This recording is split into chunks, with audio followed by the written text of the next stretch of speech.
purling. I love it.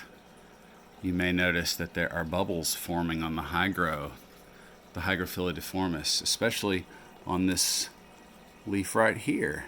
And the bubbles come up. Now that's a wound on the plant, so that's probably why I'm seeing it there first, but that is unquestionably purling. And I'm pretty happy about that because that's the first time I've gotten it to do this in this tank.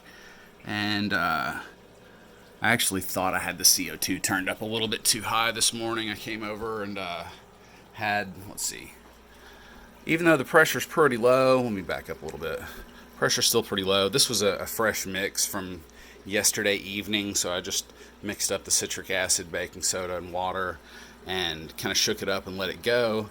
And this morning the pressure really wasn't up high enough, so I gave it another shake and opened the valve a bit more than I normally would have. And when I came back after tweaking on a car for a little bit, I was installing some shocks on my grandmother's Murano, but I came back in an hour later and there was way too much CO2 coming out of the bubbler, so I turned it down and just took a look around the aquarium and noticed bubbles coming up from plants, bubbles coming up from, now granted there are some bubbles coming down from there too, I'm not counting those, that's not what I'm talking about. The purling is the bubbles that are actually forming on leaves such as that spot and then bubble up.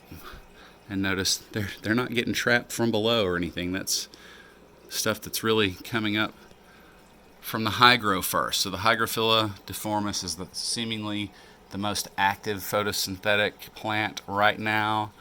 And I'm also noticing some nice new growth on the Pogastemon. So anyway, oh cool, check this out.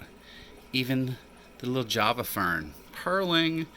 All right, score. So anyway, that was just me kind of excited because I seem to have dialed this tank in a bit closer. I've had it since early January. It was not a new tank. I adopted it, but I definitely changed it a lot and went from low tech to high tech, added some big time DIY lighting. This is all temporary stuff. That lamp is going to be mounted under there. There's another one that I already have that'll be mounted beside it, and I'm going to have to find some way of coming up with my dawn and dusk dim lighting, and maybe something kind of like a moonlight glow. I don't particularly love the blue LEDs like some other folks do. I own a couple. I don't ever use the moonlight feature. I don't really like it. Whatever. That's just me. Anyway, thanks. Hope you guys have a great day. Thanks for watching. Give me a like, subscribe, share, and keep doing hobby stuff. Enjoy.